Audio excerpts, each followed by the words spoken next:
These two watch dials are both black. Both round, both tell the time. One of them costs $200. The other costs $20,000.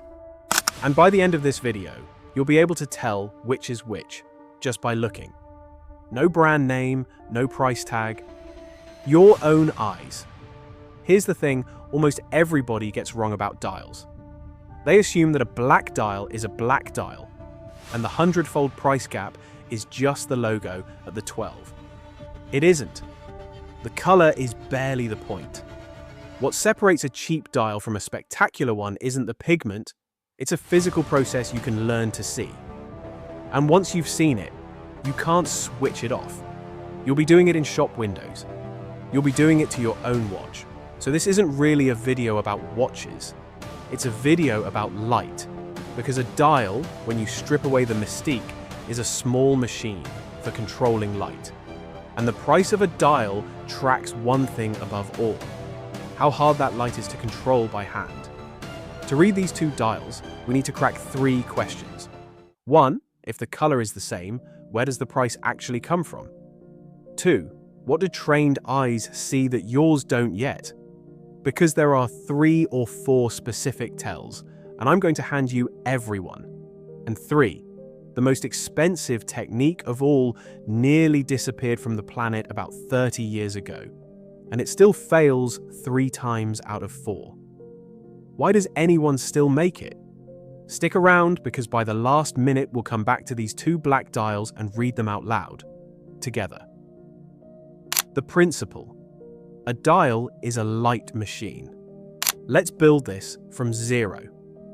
Every dial in the world starts life as the same boring thing.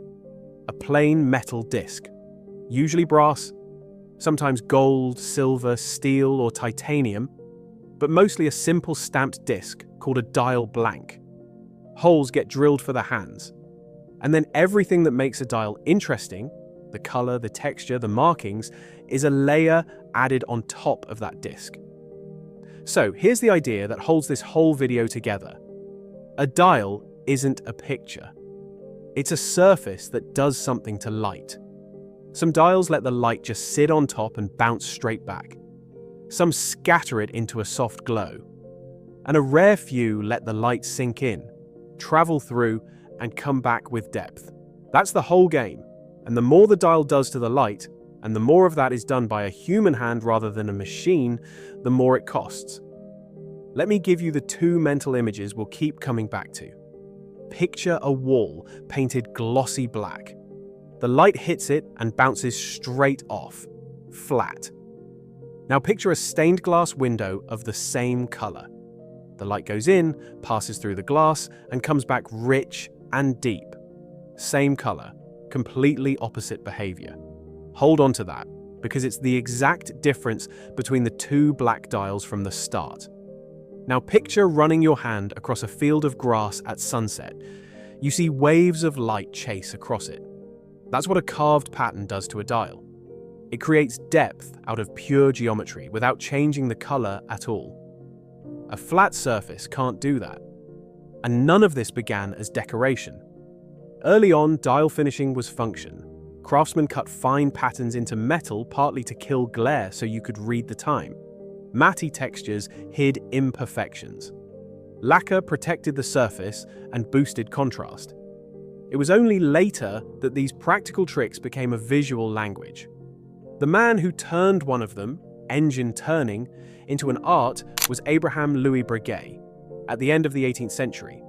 He realized that a pattern carved under a translucent finish gave a dial a glow that a plain surface never could. His patterns still carry his name today.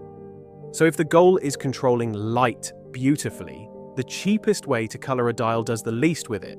The light just sits on top, flat. And flat is exactly where the price ladder begins to climb. Rung 1, print and lacquer. We're going to climb this ladder 1 rung at a time, and on each rung I'll give you the tell, the thing you can actually look for. Start at the bottom where most dials live, and there's nothing shameful about it. To get color and a logo onto a mass market dial cheaply, you print it. The main method is called pad printing. Ink is picked up on a soft silicon pad, which then presses down onto the dial like a stamp, transferring the design crisply. Fun detail: the watch industry invented this process, and now half of manufacturing uses it, from pens to keyboards.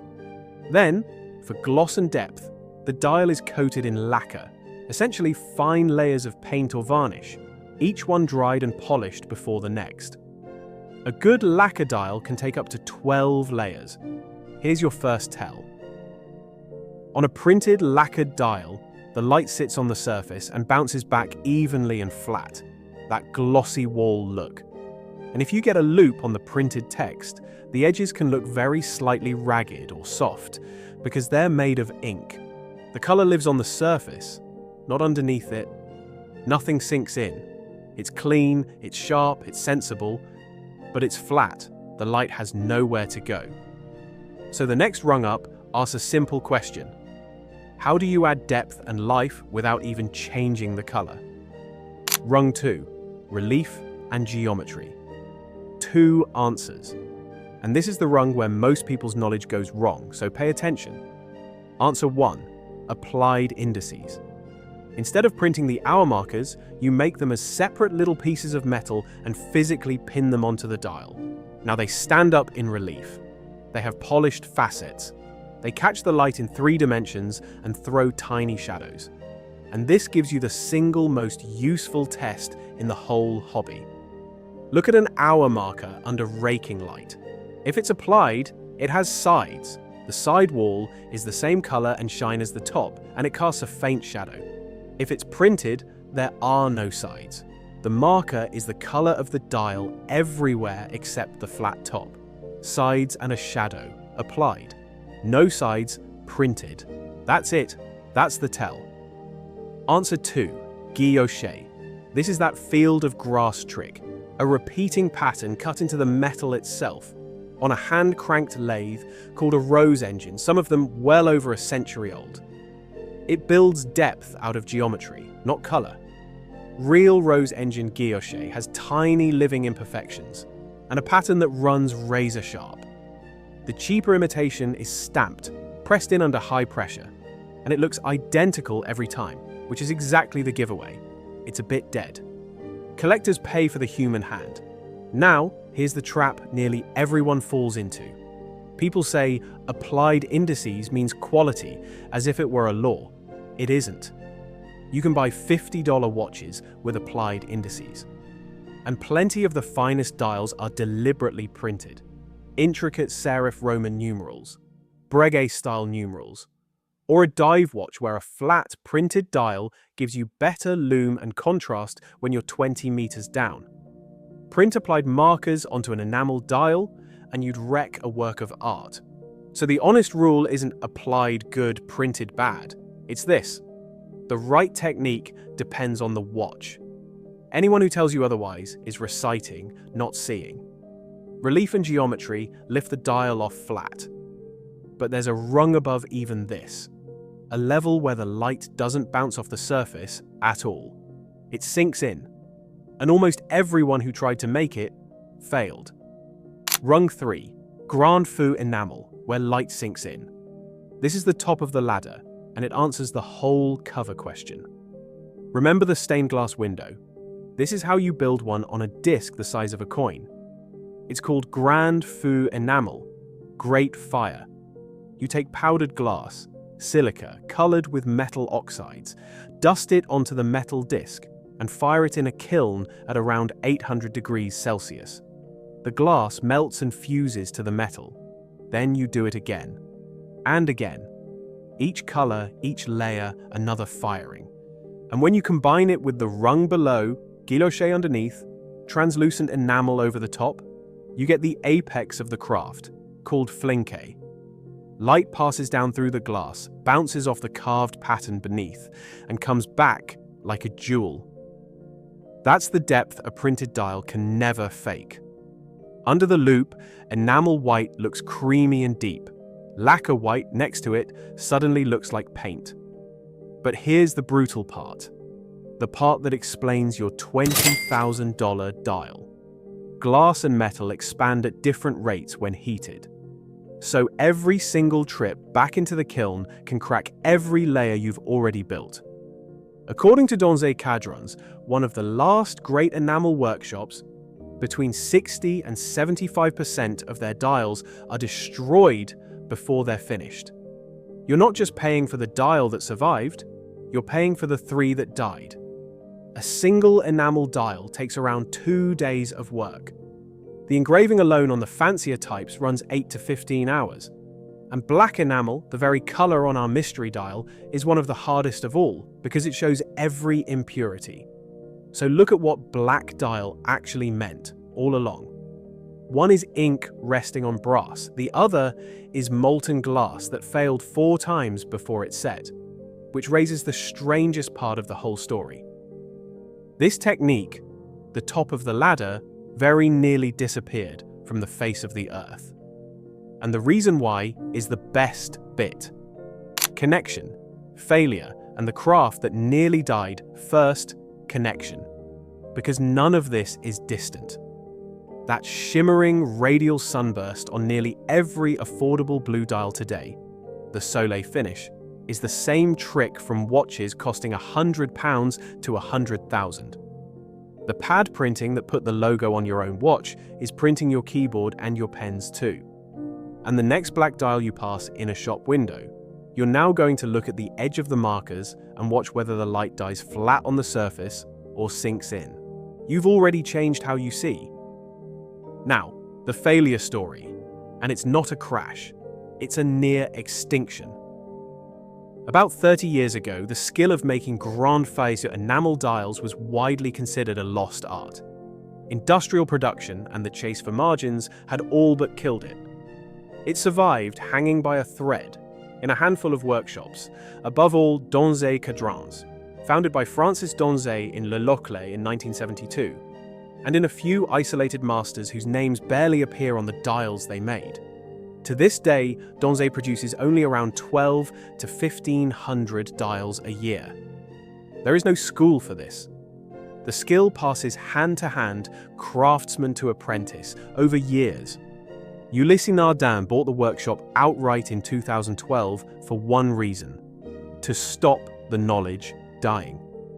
And here's my favorite proof of how fragile and how faked this craft became. In France, there is an actual law, a decree from 1982, that makes it illegal to sell something as enamel unless it was genuinely fused by fire above a set temperature. Think about that. The imitation got so widespread that the government had to step in and legally define what the word enamel is even allowed to mean.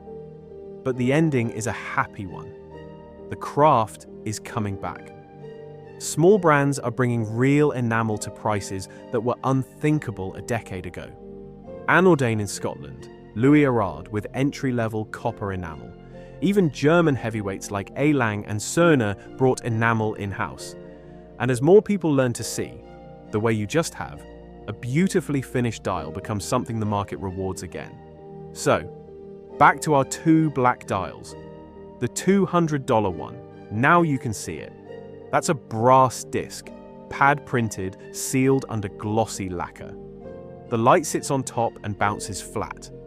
The markers are printed, no sides, no shadow. It's clean, it's honest, and it's fine.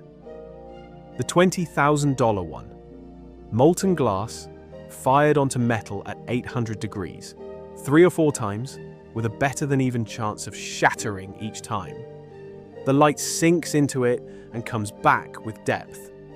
Maybe there's guilloche breathing underneath. It's a survivor, and it was made by one of a few dozen hands left on Earth who still can. Same color, same shape, completely different objects, and you just read them with your own eyes. Notice we didn't even touch the hands or the loom. A perfect dial can be ruined by one badly finished hand, and that's a whole craft of its own. That's a video for another day. So here's my question for the comments. Go and look at the watch on your wrist right now, applied or printed, flat or deep. Tell me what you found, and tell me if you'd have guessed right before today. If this changed how you look at a dial, the subscribe button costs nothing and genuinely helps the channel. There's a card on screen for our breakdown of Guilloche. The Rose engine is one of the most mesmerizing machines in all of watchmaking, and it deserves its own film. Thanks for watching. I'll see you in the next one.